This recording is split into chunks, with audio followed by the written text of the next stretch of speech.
Goni the Chihuahua Minasan. Today I'm gonna test the Sarawak Laksa at Foo Ge Kopitiam. This kopitiam is a newly discovered kopitiam. I did not know that there is a kopitiam here until I went to Sunny Hill Ice Cream the other day. So for those who do not know, Sunny Hill is one of the most legendary ice cream shop in Kuching, Sarawak. So I'm here just opposite the Sunny Hill Ice Cream. I actually discovered they have a kopitiam and they are actually selling laksa itself. And today, this bowl of laksa is a little bit special because I actually went ahead and ordered a version that had fried chicken skin. Okay, so I don't know. I think this is the first time I actually saw fried chicken skin be kind of like one of the topping option to kind of like as a bowl of laksa itself. So I'm quite surprised. Okay? I'm really surprised.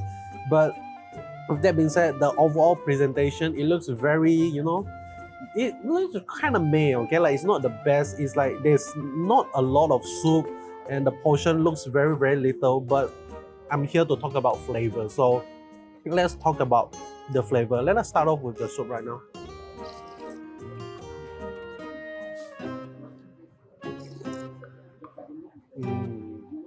So the soup, I would say, is decent.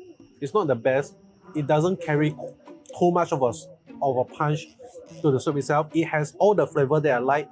It's definitely have MSG, definitely have coconut milk, so that is a plus to the soup itself. But other than that, I feel like it's just overall lacking in flavor, lacking in maybe a little bit of heatness because like there's no steamy like vapor coming out of the soup at all. So this is, if they can actually serve it hot, I think they will be actually better in a sense. It's gonna change up the flavor a little bit. It can actually draw out the flavor a little bit more as well. Even after adding in the sambal, it doesn't do anything other than making it a little bit more salty. But yeah, this soup can definitely, if they serve hot, I think it will be way better. But this like served in room temperature. Okay, it's not served in like very hot, something like that. So at least kind of like a 80-degree soup, something like that. I don't know, like I just pick up a random number, but serve it hot, serve your food hot is definitely gonna help you with the rating itself. And before I proceed, I just want to let you know that this kopitiam is very weird because right in the middle, there's two kopitiam side by side, and right in the middle of the kopitiam actually is a car polishing shop. I was like, why do we have a car polishing shop in the middle of the kopitiam? Like people are trying to eat the breakfast, enjoy their breakfast, and there's just one car shop polishing the car away with the annoying sound. So if you hear anything like kind of like slightly off with the audio, that is the reason. Okay, so right now we're gonna move on to the bihun itself. The bihun looks fantastic. It looks juicy, so I hope it is juicy as well.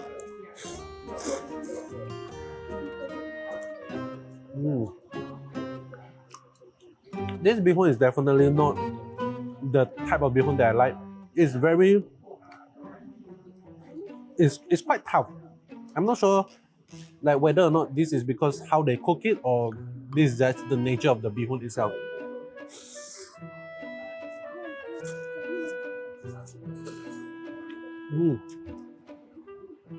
Damn, the portion is really small, man. Just two bite, I feel like I can finish this whole thing, this whole bihun with another bite. And the entire bowl is kind of like empty already. So you can really see this bowl of laksa is not that big, okay? And it cost me 11 ringgit. So it's pretty darn expensive for this portion size. So I don't know, man, like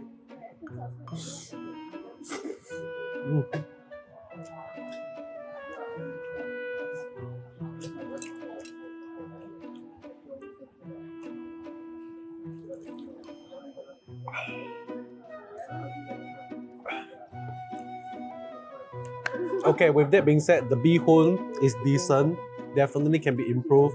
Let me move on to the prawn.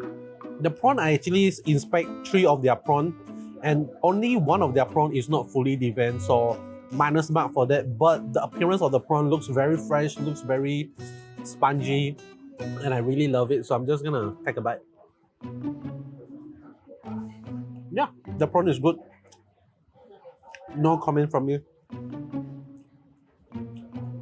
Hopefully it's bigger, but you know, you get what you pay for. Which is still quite expensive for 11 ringgit laksa. For if you order without the chicken skin, it is 9 ringgit. For me, for this portion and this size of prawn, it is still expensive. Very, very expensive, man. I hope they can actually give more. I think that is definitely a plus, but other than that, nothing much else to say about this ball laksa. Let me try the chicken skin.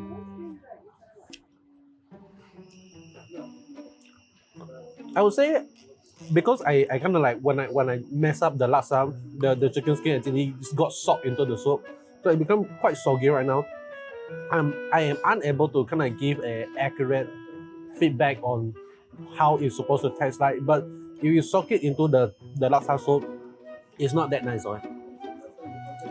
It doesn't carry anything addition to the laksa itself, and I believe the purpose of adding the chicken skin into the laksa itself is to create another form of texture in this entire bowl of soup itself. Because if you think about it, this entire bowl of laksa, every single thing that is in this bowl of laksa is designed for you to eat like very smoothly. There's no different texture. Almost all of the thing in this bowl of laksa has the similar texture, other than the prawn.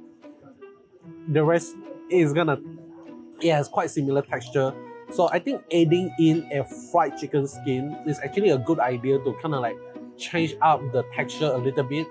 You know, for those who like are looking for a little bit of crunch in their laksa, I think this chicken skin concept is definitely really, really good. And I have to give credit for where credit is due. I'm not sure where does this start from. I don't know who started first, but I actually saw a couple of laksa in Kuching started to do fried chicken skin as well. So this is really, really interesting. But with that being said, I'm just gonna finish this bowl of laksa. I was hoping to do a little bit of ASMR, but with the shop behind me, I am not able to do that. So I'm just gonna finish this, and after that, I'm gonna give my final comment on this bowl of laksa. Okay, once again, I am at Foo Ge Kopitiam, and this is the Sarawak laksa. So overall thoughts after finishing this entire bowl of laksa, I have one or two tips to give you. First tip is if you want to order the fried chicken skin, don't soak it in the soup.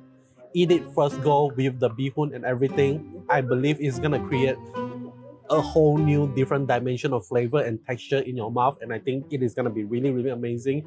And the reason why I said don't soak it in the soup itself is because the chicken skin is also seasoned with salt and all that stuff.